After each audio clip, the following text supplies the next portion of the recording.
ดี๋ยวนี้6:30มาฮอดค่อยบรรณาค่อยบรรณา6:30จะมาถึงค่อยสิไป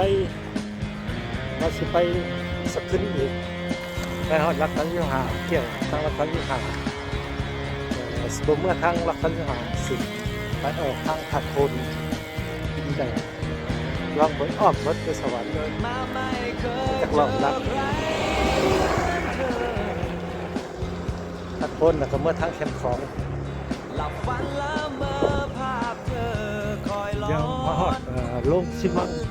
รักหา19ลงซิมังแต่สองก็หลุดแปดผู้วิลมทั้งดารถขนส่งมันหลายตรงนี้ก็ทุกค่ำคืนเจอเธอไปปลายฟ้าไกลทำแบบนี้พอเห็นแก้วก็ได้แต่เพ้อแต่ฝันหนาวหน่อยหนึ่งแจ้งเอาเนี่ยไปลงชื่นชมโดยเธอไม่รู้ตัวขนาดลงเห็นพัด8 โมงให้มันฮอด8 โมงกับ8 โมงครึ่งให้มันฮอดทั้งแบงค์ขวัญนักคู่โอ้ทางบุรีฉันกลัวเธอไม่สนใจอยากเดินเข้าไปบอกว่ารักเธอตัวหินแก้วทางของบ้าน10 ลักเนี่ย10 ลักมันทั้งสักขึ้นบ้านบ่อหินแก้วดังโลกนี้สดใสขึ้นทันตาในช่วงเวลาที่ต้องฮอดไปพี่ดก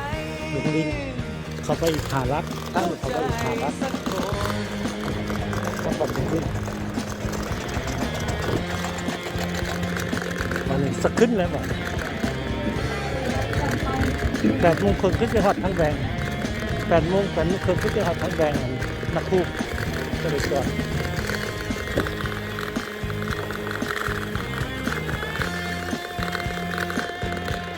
8 โมงยังเศร้ามาฮอดบ้านทำห่วงทั้งแบบ้านทำห่วงทั้งออกสะขึ้นใต้ออกจากสะขึ้นใต้เดือนสะขึ้นใต้ไปซุย17 ลัก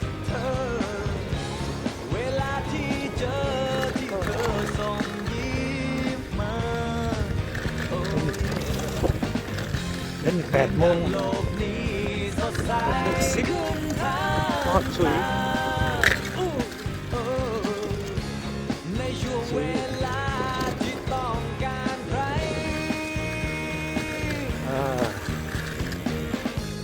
หากเธอมีใจก็บอกกันสักหน่อย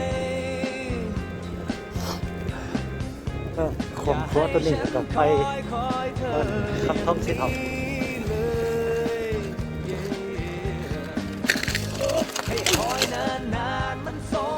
8 โมงครึ่งมาฮอดบ้านขันเขา8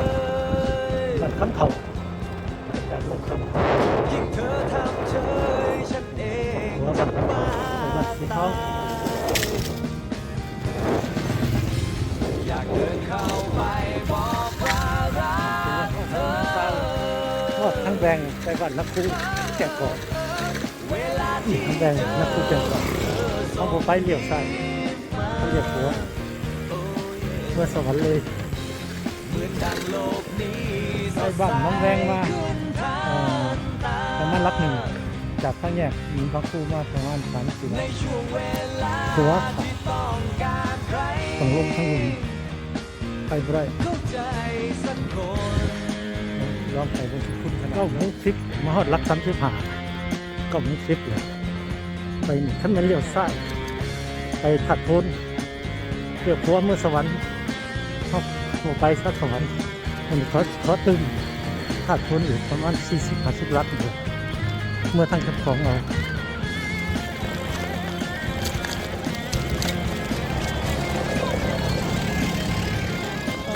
เป็นดังปูใหม่นิดนึงแกงไปทัดทุนแบบ ก็ นะคนมาฮอดตลาดบันดุงมาหาซื้อน้ำตาล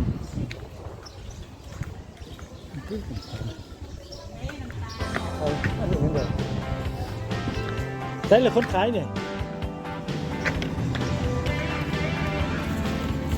ขายแบบไหนอันนี้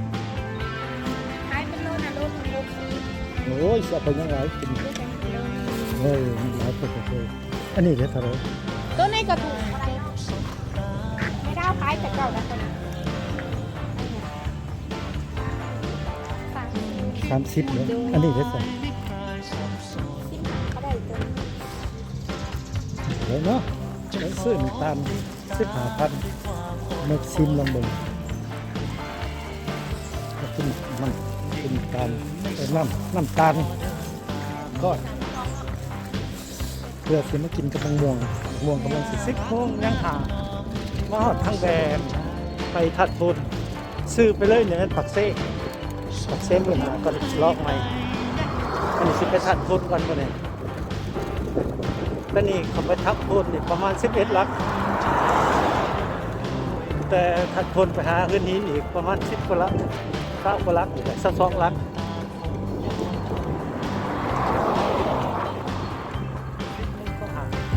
มาฮอดทัดทุนส่งมาทัดทุน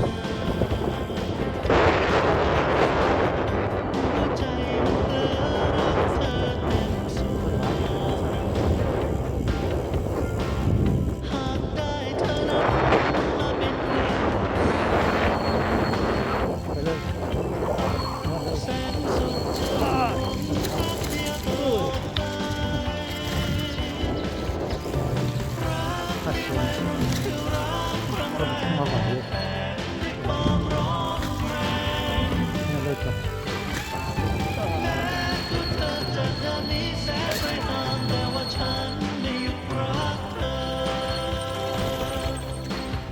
ออกมาจากทัดคนหิ้วน้ำขนาดเลย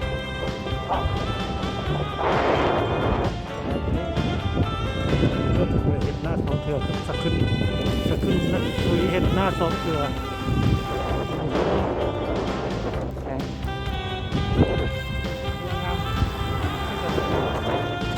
เดี๋ยวนี้12 โมง11 โมงยัง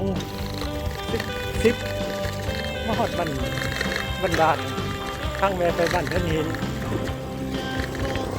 แต่นี่เพื่อนชุดประมาณ40 หาลักหรือ50 ลักบ้านถ้าปลูกสิมั่งอยู่ได้ทางบ้านเขาจะได้ทางได้ดีดีกว่าทางโตแต่วันดานเมื่อสวรรค์เป็นอะไร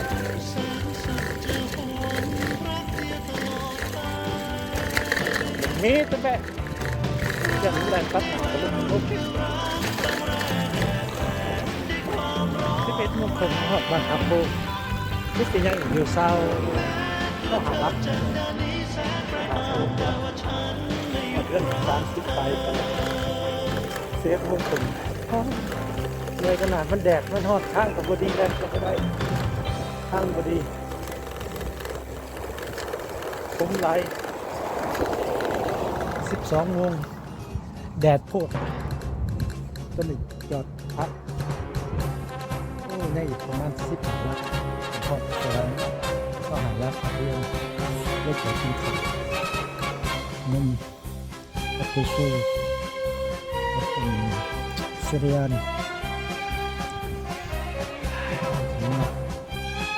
ผักโขมกันเลยแดดคือที่เราลมถึงนี่จะลมตะแล้วจะขับก็ให้สมาธิวันเลยมาแวะซื้อน้ำอ้อยมีสาวน้อยคนมาจับพันคนมายังหามีดอยู่สิได้กินอยู่แบบนี้ฮ้อน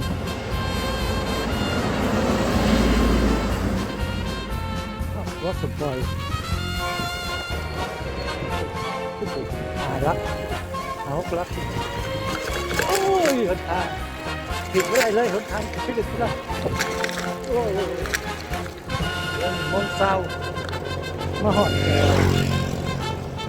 นักปลา ลงลำดวน2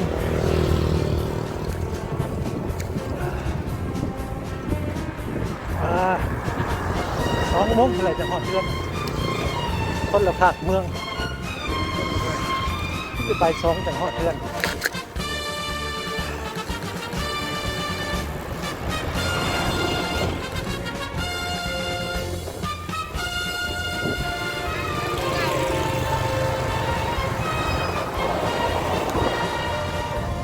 มาหอดวงเวียนไอเต็ก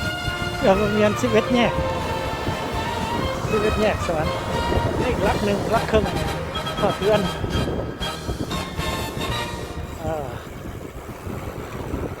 วัดเสาด้วย11 แยก2 3หอดเดือน